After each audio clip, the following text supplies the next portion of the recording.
Schön, dass ihr wieder eingeschaltet habt beim YouTube-Kanal der V8 Lounge.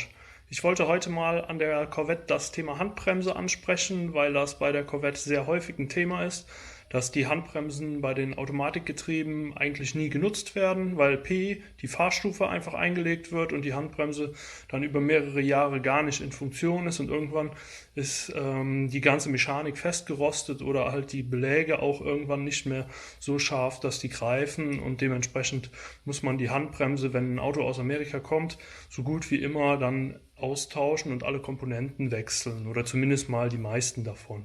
So, ich habe die Kamera jetzt mal auf die Felge gerichtet. Das ist jetzt natürlich eine spezielle Felge, und zwar von der Collector Edition. Die hat hier so eine Radkappe. Die muss man mit so einem Schraubenzieher hier ein bisschen aufhebeln. Und darunter sind dann die Radmuttern. Ist aber jetzt auch nicht besonders schwierig oder anders wie bei anderen Autos. Ich hole mal gerade einen Schlagschrauber. Dann machen wir die mal auf.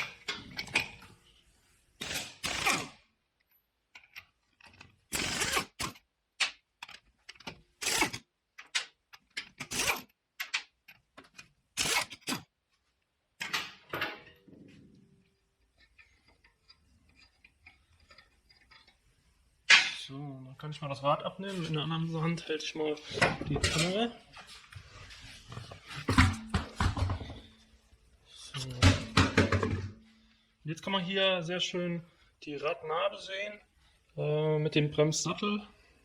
Die Handbremse selber befindet sich hier unter dieser Trommel, die sich in der Bremsscheibe befindet.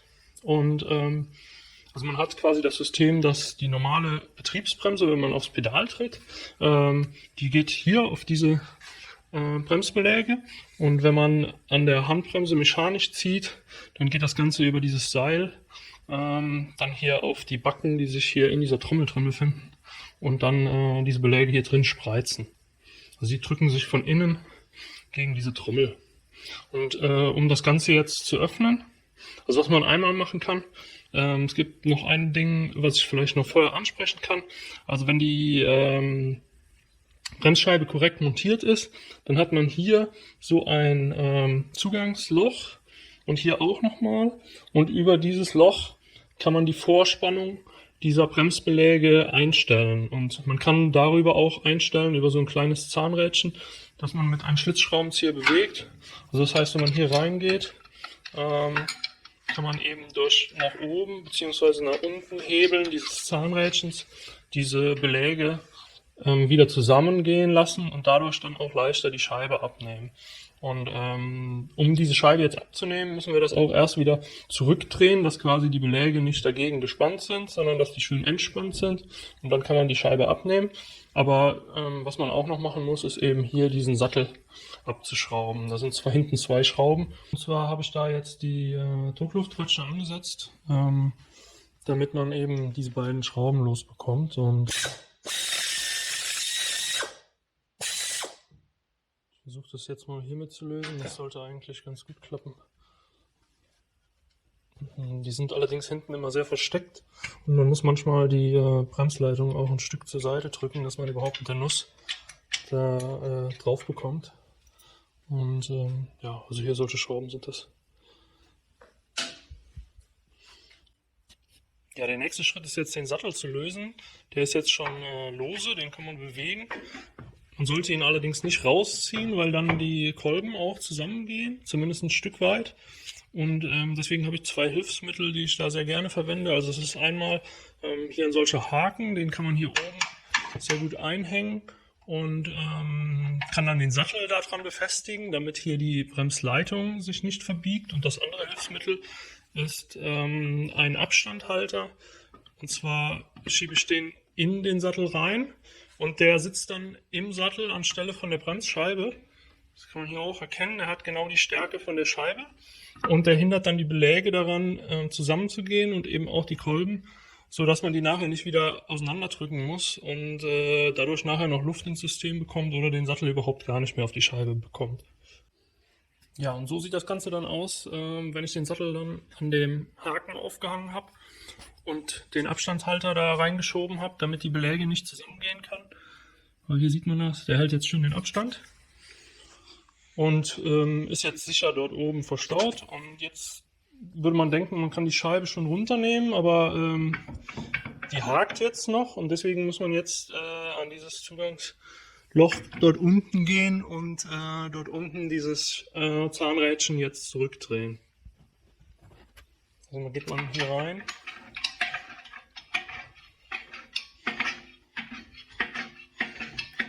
Und am besten stellt man das Zahnrad dann bis Anschlag dann zurück, sodass die Beläge keine Vorspannung mehr haben. Und dann kann man die Scheibe auch abnehmen.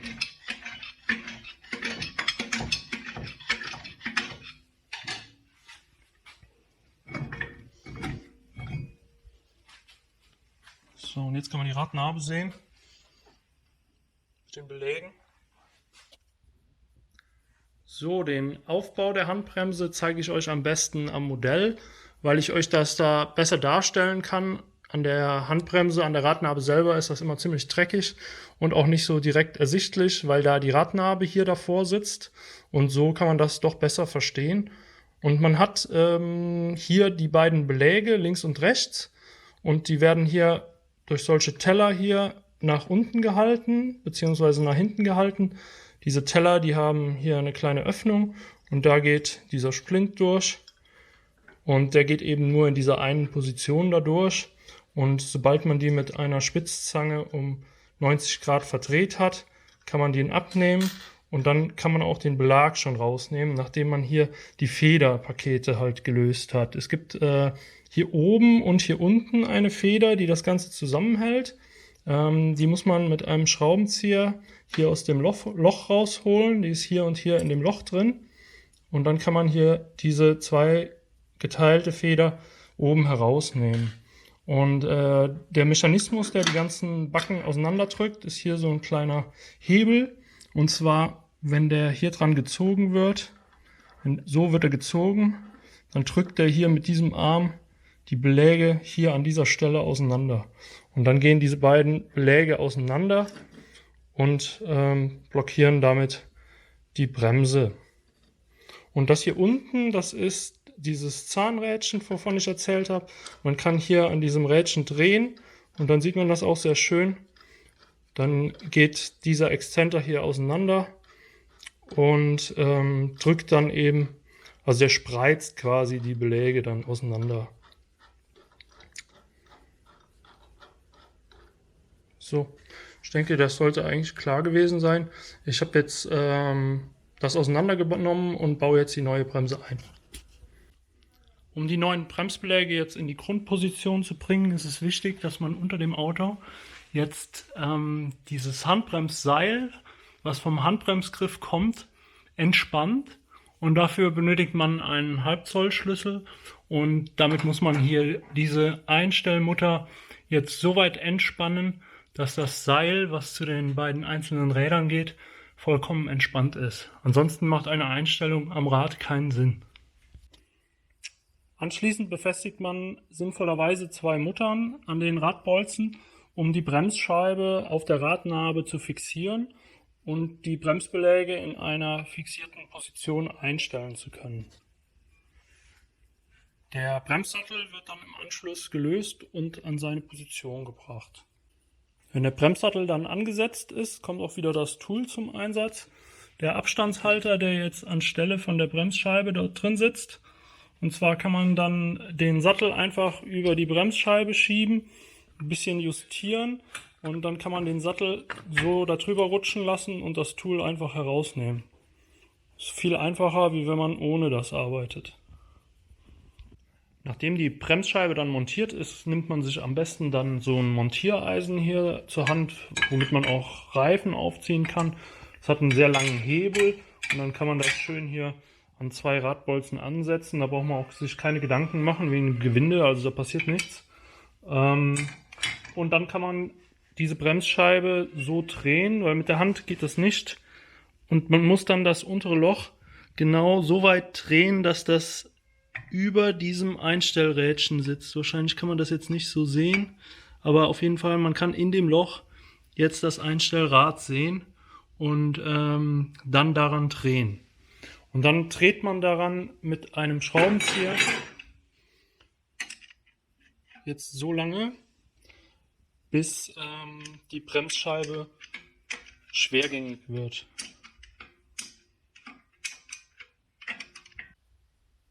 So, wenn man dann das Rädchen eine Weile gespannt hat, kommt man irgendwann an einen Punkt, dass sich das nicht mehr weiter drehen lässt. Dann sind die Beläge komplett ausgefahren gegen die Trommel und dann kann man auch diese Bremsscheibe hier lässt sich nicht mehr drehen. Also sie ist jetzt fest, weil die Beläge da komplett gegendrücken mit Kraft. Und damit man jetzt aber in die Grundstellung kommt, muss man das Ganze wieder ein Stück entspannen, damit man auch ohne Schleifen jetzt fahren kann. Und dafür muss man dann eben wieder mit dem Schraubenzieher so 5, 6 Klicks, das ist ein bisschen eigene Erfahrung auch, aber so, dass sich eben die Bremsscheibe nur noch mit einem ganz leichten Schleifgeräusch dann bewegt und der Rest fährt sich dann ein. Also das heißt, wenn die noch ganz leicht schleift, das geht mit der Zeit dann weg. Und dann ist die ideale Stellung auch gefunden, dass man mit einem ganz geringen Hebelweg am Seil dann den Rest und das Restspiel an der Handbremse einstellen kann. Wenn man die Grundstellung dann hat, geht man am besten in den Innenraum vom Auto und zieht die Handbremse einmal an, damit man das Spiel aus dem Seil, so gut es geht, schon mal beseitigt.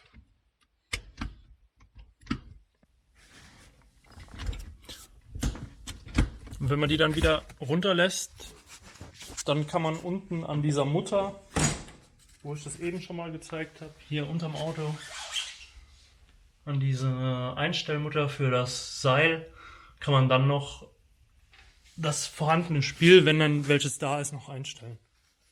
Damit kann man dann den Hebelweg einstellen, ab welcher Höhe er ungefähr zu packen beginnt.